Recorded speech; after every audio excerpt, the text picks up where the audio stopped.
जय गुरुदेव दोस्तों, स्वागत है आप सभी का श्री गुरु कृपा ऑनलाइन क्लासेस में।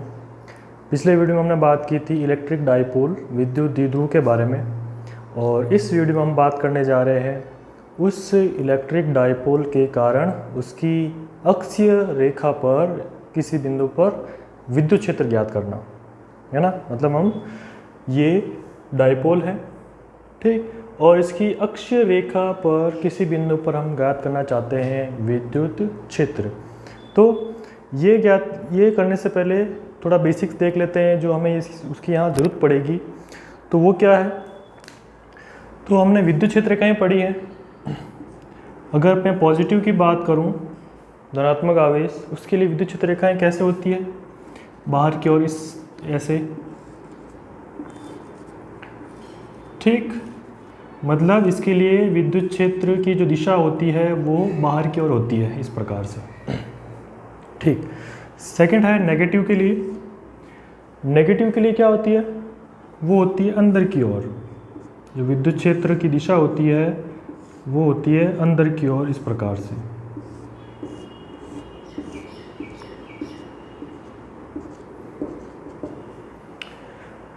ठीक है, तो ये आपको ध्यान रखना। एक बार अपन रिवाइज कर रहे हैं।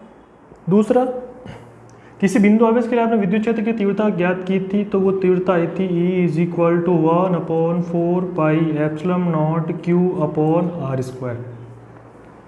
ठीक, तो यहाँ से हमने देखा था कि E किस पर डिपेंड कर रहा है, ठीक। तो E एक तो Q पर डिपेंड तो कर ही रहा है, दूसरा डिस्टेंस पर डिपेंड कर रहा है, दूरी पर डिपेंड कर रहा है। कैसे?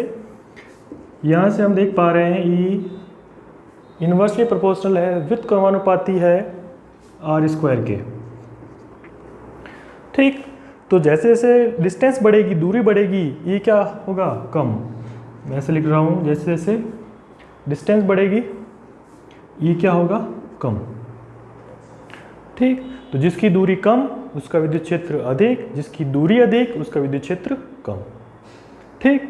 तो ये कुछ चीज़ें थी जो आपको ध्यान रखनी है, यहाँ हमें हेल्प मिलेगी इसकी।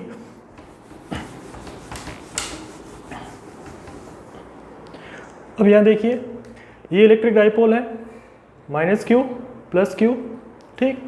अब आपको ज्ञात करना है विद्युत द्विध्रुव की अक्षीय रेखा पर विद्युत क्षेत्र। अक्षीय रेखा किसे बोलते हैं? ये अक्षीय रेखा होती है इस प्रकार से, और निरक्ष रेखा क्या होती है? सेंटर से निकलने वाली ये परपेंडिकुलर लाइन। वो हम अगली वीडियो में बात करेंगे उसके बारे में, ठीक। तो आपको अक्षीय रेखा पर ज्ञात करना है। तो यहाँ देखिए, कोई भी बिंदु ले लीजिए अक्षीय रेखा पर। ये बिंदु मैंने यहाँ लिया, ये बिंदु P। हम P बिंदु पर इसके कारण क्या ज्ञात करना चाहते हैं? विद्युत क्षेत्र, ठीक। अब यहाँ देखो, बीच की दूरी क्या होगी? 2a, और सेंटर अगर O यहाँ है तो ये भी A, ये भी क्या हो जाएगी? A, ठीक। अब ध्यान रखना यह है कि जिस पॉइंट पर हम ज्ञात करना चाहते हैं विद्युत क्षेत्र की तीव्रता, तो उस पॉइंट की डिस्टेंस कहाँ से लेंगे, कहाँ से मेजर करेंगे? तो हमें आंसर मिलेगा, हम सेंटर से मेजर करेंगे। ये रहा सेंटर, तो सेंटर से मान लिया वो डिस्टेंस कितनी है? R। ये सेंटर से इसकी P बिंदु की डिस्टेंस कितनी है? R है, ठीक। अब अपन क्या करेंगे, बारी बारी से +Q के कारण P पर विद्युत क्षेत्र की तीव्रता और -Q के कारण P बिंदु पर विद्युत क्षेत्र की तीव्रता ज्ञात करेंगे, ठीक। फिर दोनों को क्या कर ले, कंबाइन कर लेंगे या उसका परिणामी ज्ञात कर लेंगे, ठीक। तो फर्स्ट +Q के कारण P पर विद्युत क्षेत्र की तीव्रता, ठीक। तो देखो, अपन एक आवेश के लिए विद्युत क्षेत्र की तीव्रता का सूत्र पता है अपने, क्या होता है? E = 1/4 pi epsilon not Q/r²। यहाँ क्या आता है? R, डिस्टेंस, है ना। तो B और P के बीच डिस्टेंस क्या है वो ज्ञात करना है ना। अपन इसके कारण ज्ञात करना चाहते हैं यहाँ पर विद्युत क्षेत्र की तीव्रता, तो ये डिस्टेंस क्या है वो मेजर करते हैं। तो यहाँ देखो, ये टोटल कितनी है? R में से यदि A घटा दें तो ये मिल जाएगी डिस्टेंस, समझ गए ना, ठीक। ये टोटल डिस्टेंस कितनी है यहाँ से यहाँ तक? R में से यदि A घटा दें, ये A, तो क्या मिलेगा आपको? ये डिस्टेंस, ठीक। तो डिस्टेंस क्या हो जाएगी? ये लिखते हैं यहाँ से यहाँ तक, ये डिस्टेंस ये हो जाएगी R माइनस ए। ठीक, तो B की P से डिस्टेंस क्या आई, R माइनस ए। इसी प्रकार हमें जरूरत पड़ेगी इस वाले की, तो माइनस क्यू के कारण जब अपन P पर विद्युत क्षेत्र की तीव्रता ज्ञात करेंगे तो यहाँ से यहाँ तक की डिस्टेंस चाहिए हमें, फॉर्मूले में है ना। तो डिस्टेंस क्या होगी वो देखो, यहाँ से यहाँ तक तो R है, उसके बाद आगे कितना है A, तो टोटल कितनी हुई यहाँ से यहाँ तक R प्लस ए। तो ये डिस्टेंस जाएगी R प्लस ए।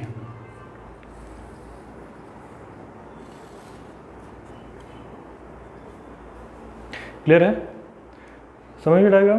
तो B की P से दूरी है R माइनस ए, A की P से दूरी है R प्लस ए। क्लियर है, कैसे किया आप समझ चुके हैं। ठीक, अब अपन शुरू करते हैं। अब B पर जो आवेश है प्लस Q, उसके कारण यहाँ विद्युत क्षेत्र की तीव्रता होगी, और हम जानते हैं प्लस के कारण विद्युत क्षेत्र या पॉजिटिव के कारण विद्युत क्षेत्र की दिशा क्या होती है, बाहर की ओर। तो इस पर ये आएगा इस प्रकार से, इसको नाम देंगे अपन क्या, E1। तो प्लस Q के कारण विद्युत क्षेत्र की तीव्रता कैसे होती है, बाहर की ओर। अभी डायग्राम बनाया था प्लस Q के लिए बाहर की ओर और माइनस Q के लिए अंदर की ओर। ठीक, तो उसे नाम दिया हमने E1। अब बात करते हैं माइनस Q की। तो माइनस Q की जो P पर विद्युत क्षेत्र की तीव्रता होगी, उसकी डायरेक्शन क्या होगी, ऐसे होगी या अपोजिट होगी। तो अभी डायग्राम बनाया था, कैसे होती है, माइनस Q की ओर, अंदर की ओर। तो ये हो जाएगी इसके लिए, इसको नाम देंगे हम E2। क्लियर है।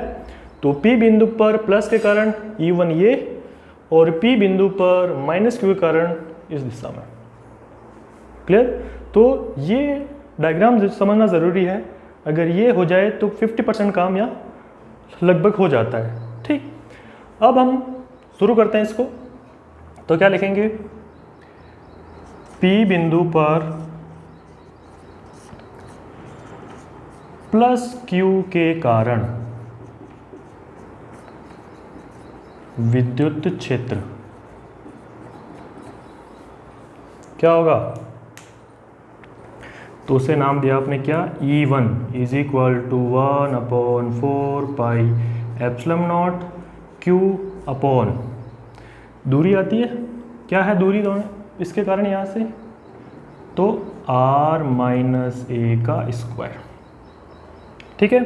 अब क्योंकि कैसी राशि है, E सदिश राशि है। ठीक, लेकिन हम यहाँ केवल उसका परिमाण लेंगे, क्या लेंगे, परिमाण। और दिशा यहाँ बता देते हैं ब्रैकेट में, दिशा क्या होगी, बी पी की ओर। तो दिशा होगी, ऐसे लिखते हैं, दिशा BP की ओर। ठीक, ये हो गया। सेकंड, P बिंदु पर माइनस Q के कारण विद्युत क्षेत्र क्या हो जाएगा, उसको क्या दिया आपने, E2। तो E2 is equal to 1/4 pi epsilon not Q upon, distance क्या है, डिस्टेंस माइनस Q की यहाँ से यहाँ डिस्टेंस क्या है, R प्लस ए। तो R प्लस ए का होल स्क्वायर। इसकी दिशा क्या होगी, दिशा P से A, PA दिख रहा है आपको, पहले क्या थी, BP E1 की, और E2 की दिशा क्या है, PA। तो ऐसे लिखते हैं इसकी दिशा PA की ओर। ठीक, अब आपके मन में एक क्वेश्चन उठ रहा होगा कि यहाँ माइनस क्यों लिया, जबकि अपन माइनस क्यू के कारण आवेश, माइनस क्यू के कारण विद्युत क्षेत्र ज्ञात कर रहे हैं। ठीक, तो मैंने पहले ही बताया कि हम केवल क्या लेके चल रहे हैं, परिमाण लेके चल रहे हैं, मैग्नीट्यूड, है ना। तो हमने बोला था ये दोनों मैग्नीट्यूड में तो बराबर है, परिमाण में तो बराबर है, जैसे 1 कूलम है ना, लेकिन नेचर अलग अलग है, ये पॉजिटिव है तो ये नेगेटिव है। लेकिन हम क्या लेके चल रहे हैं, केवल परिमाण मैग्नीट्यूड लेके चल रहे हैं, इसलिए हम माइनस नहीं लगा रहे। ठीक है। अब तो दोनों का अलग अलग ज्ञात कर लिया विद्युत क्षेत्र। अब P पर नेट कितना है, पी पर नेट विद्युत क्षेत्र कितना है वो पता करना हमें। तो यहाँ देखो बड़ा कौन है यहाँ पर, E1 या E2? तो ये देखो पास कौन है ना, प्लस क्यू पी के पास है या माइनस क्यू पी के पास है? तो आंसर मिलेगा प्लस क्यू पी के पास है। तो जो ज़्यादा पास होगा उसका मान ज़्यादा होगा, और जो दूर होगा उसका मान क्या होगा, कम। कैसे? जैसे जैसे दूरी बढ़ेगी ई क्या होगा, कम। तो दूरी प्लस की कम है तो E1 हो गया बड़ा, और E2 क्या हो गया, E2 ये दूरी है E2 की, है ना, तो E2 क्या हो गया, कम। ठीक, और दोनों क्या है, कैसे हैं, एक दूसरे के विपरीत। ठीक है, तो क्या लिखेंगे, P पर परिणामी विद्युत क्षेत्र, P पर परिणामी विद्युत क्षेत्र। अब यहाँ लिख सकते हैं अपन E1 greater than E2, E2 बड़ा है तो E1 ग्रेटर देन E2। ठीक, तो P पर परिणामी विद्युत क्षेत्र, परिणामी को कैसे लिखते हैं, E, आप चाहो तो यहाँ लिख सकते हैं नेट, E नेट, नहीं तो सिंपल लिख सकते हैं E, क्योंकि हमने E1 E2 अलग अलग दे चुके हैं। ठीक, तो E को हम क्या समझेंगे, परिणामी विद्युत क्षेत्र इस पूर्व के कारण। तो क्या होगा, E is equal to E1 minus E2, दोनों विपरीत है और E1 बड़ा है तो E1 माइनस E2। ठीक, अब वैल्यू रख सकते हैं आप, वैल्यू रखते हैं, क्या आएगा, E is equal to E1 की value 1/4 pi epsilon not Q upon R minus a का whole square minus 1/4 pi epsilon not Q upon R plus a का होल स्क्वायर। ठीक, अब जो चीज़ कॉमन आ रही है उसको कॉमन लो, तो क्या होगा आगे, तो E is equal to 1/4 pi epsilon naught और Q, ये कॉमन आ रहा है दोनों में, और क्या बचा पीछे, 1/R माइनस ए का whole square minus 1/R plus a का होल स्क्वायर। ठीक, अब यहाँ आपको सॉल्व करना है मैथमेटिक्स लगाकर। ठीक है, तो दोनों को क्या लेंगे अपन, एलसीएम, क्या आएगा, तो E is equal to 1/4 pi epsilon not Q as it is, LCM क्या आया, R माइनस ए का होल स्क्वायर और R प्लस ए का होल स्क्वायर, ये आ गया एलसीएम। ठीक, बाकी से सॉल्व करते हैं, इसको डिवाइड करते हैं इसमें। ठीक, तो क्या बचेगा, R प्लस ए का होल स्क्वायर, जो बचा उसको ऊपर मल्टीप्लाई करते हैं, तो क्या आएगा, R प्लस ए का whole square minus, same process यहाँ करना है, तो यहाँ क्या बचेगा, यहाँ आएगा R माइनस ए का होल स्क्वायर। ठीक, अब आगे सॉल्व करते हैं, E is equal to 1/4 pi epsilon not Q।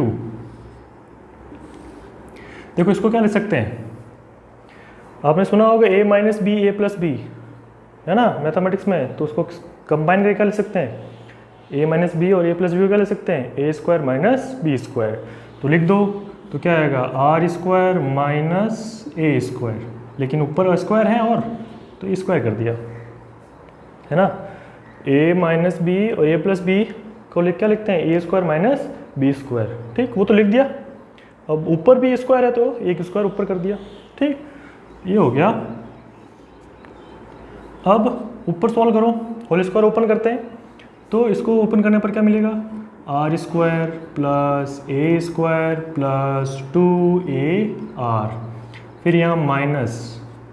ठीक है, इसको ओपन करते हैं तो क्या आएगा, R square plus a square minus 2AR, दोनों होल स्क्वायर आपने ओपन कर लिए। ठीक, अब इस माइनस का अंदर गुणा करते तो क्या आता है, E is equal to 1/4 pi epsilon not Q, उसको पूरा सॉल्व करते हैं, क्या आएगा, R square minus plus a square plus 2AR minus, ये माइनस का ए स्क्वायर भी माइनस का हो जाएगा और ये माइनस माइनस क्या हो जाएंगे प्लस 2AR, और नीचे as it is R square minus a square का होल स्क्वायर। ठीक, तो यहाँ देखते हैं ऊपर टर्म में कोई कैंसिल हो रहा है क्या, तो आप देख पा रहे हैं प्लस का आर स्क्वायर माइनस का आर स्क्वायर कैंसिल, प्लस का ए स्क्वायर माइनस का ए स्क्वायर कैंसिल, बाकी और तो नहीं हो रहा है, ये दोनों प्लस के हैं तो जुड़ जाएंगे। तो नेक्स्ट टर्म क्या आएगी, E is equal to 1/4 pi epsilon naught Q, तो 2AR और 2AR क्या हो जाएगा 4AR upon R square minus a square का होल स्क्वायर। ठीक है यहाँ तक। अब इस Q 4AR को मैं रीअरेंज करके कुछ इस प्रकार लिखूंगा कि वो वैल्यू छोटी हो जाएगी, या कह दो थोड़ा रूप कम हो जाएगा। कैसे, E is equal to 1/4 pi epsilon naught, मैं इसको ब्रेक करके अलग तरीके से लिख रहा हूँ। कैसे, मैं ऐसे लिख रहा हूँ 2R और यहाँ लिख रहा हूँ मैं Q इंटू 2A और अपॉन में लिख रहा हूँ मैं R square minus a square का होल स्क्वायर। क्या किया, 4 का 2 यहाँ ले लिया और R यहाँ ले लिया, तो पीछे क्या बचा यहाँ 2, ये 2, फिर Q, ये Q और A। समझ गए है ना। अब चेक कर सकते हैं वापस, इसको गुणा करेंगे तो ये मिल जाएगा आपको, है ना। अब हम जानते हैं Q इंटू 2A क्या होता है, P विद्युत द्विध्रुव आघूर्ण, है ना। पिछले वीडियो में मैंने बात की थी विद्युत द्विध्रुव आघूर्ण, तो Q इंटू 2A क्या हो जाएगा P, तो ये वैल्यू क्या छोटी हो जाएगी, उसका फॉर्मूला छोटा हो जाएगा। तो क्या लिखेंगे अपन, E is equal to 1/4 pi epsilon naught, ठीक है, 2R क्या लिख दें इसकी जगह P, और बाकी term as it is R square minus a square का होल स्क्वायर। ठीक है, अब यहाँ आगे करते हैं थोड़ा। तो यहाँ देखो ये जो डिस्टेंस है 2A बहुत लेस होती है, बहुत छोटी वैल्यू होती है, अल्प दूरी होती है, ठीक। और 2A अगर बहुत छोटा है तो A तो उससे और छोटा हो जाएगा, आधा हो जाएगा, है ना। तो यहाँ देखो, यहाँ आ रहा नीचे R square minus a square का होल स्क्वायर, ठीक। तो हम क्या कहेंगे, हम कहेंगे कि जो R है ये डिस्टेंस वेरी लार्ज, बहुत बड़ी है एज कंपेयर टू A, है ना। मतलब R जो डिस्टेंस है वो बहुत ज़्यादा है किसके कंपैरिजन में, A के कंपैरिजन में, है ना। तो हम क्या लिखेंगे, R is very very greater than A, है ना। R बहुत ज़्यादा है A से, अतः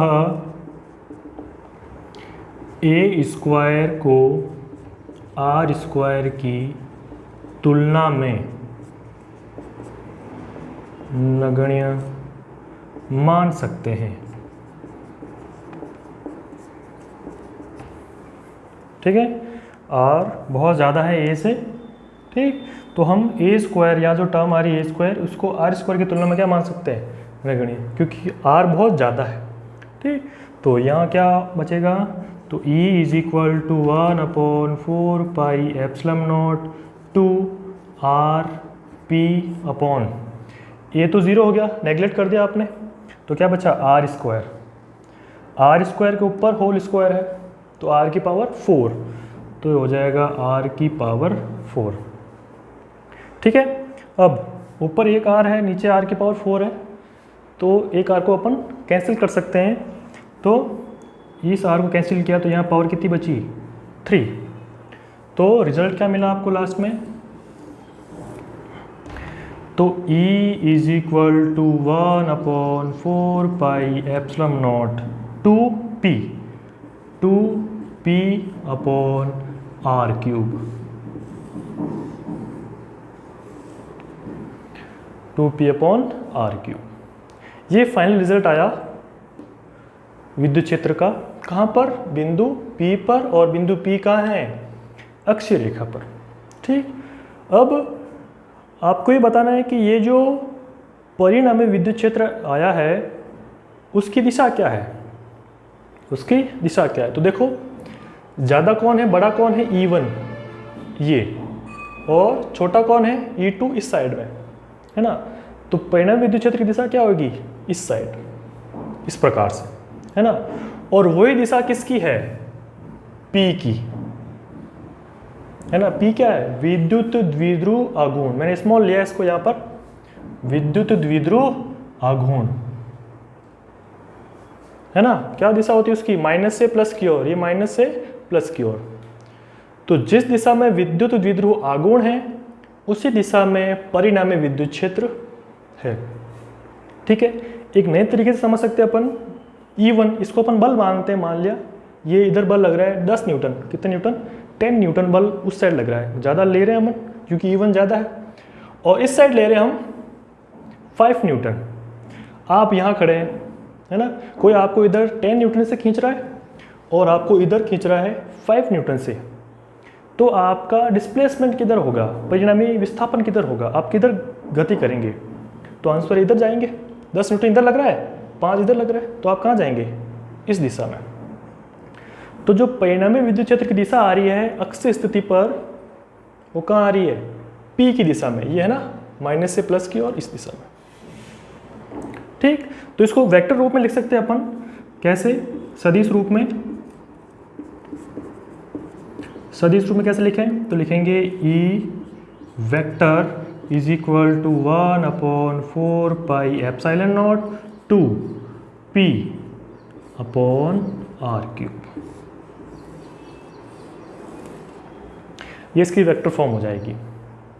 ठीक, तो दिशा क्या हो गई परिणामी विद्युत क्षेत्र की, जिस दिशा में P है विद्युत द्विध्रुव आघूर्ण, उसी दिशा में कौन होगा, परिणामी विद्युत क्षेत्र। ठीक है, क्लियर है ये चीज। तो ये आया फॉर्मूला अक्षीय स्थिति पर विद्युत क्षेत्र, किसके कारण, द्विध्रुव के कारण। ठीक है, तो नोट कर लीजिए इसको एक बार। ठीक है, तो अगले वीडियो में हम बात करेंगे निरक्षीय रेखा पर विद्युत क्षेत्र। ये ज्ञात किया था आपने अक्षीय रेखा पर, अगले वीडियो में बात करेंगे निरक्षीय रेखा पर विद्युत क्षेत्र की तीव्रता कितनी होगी और उसे कैसे निकालते हैं। ठीक, धन्यवाद।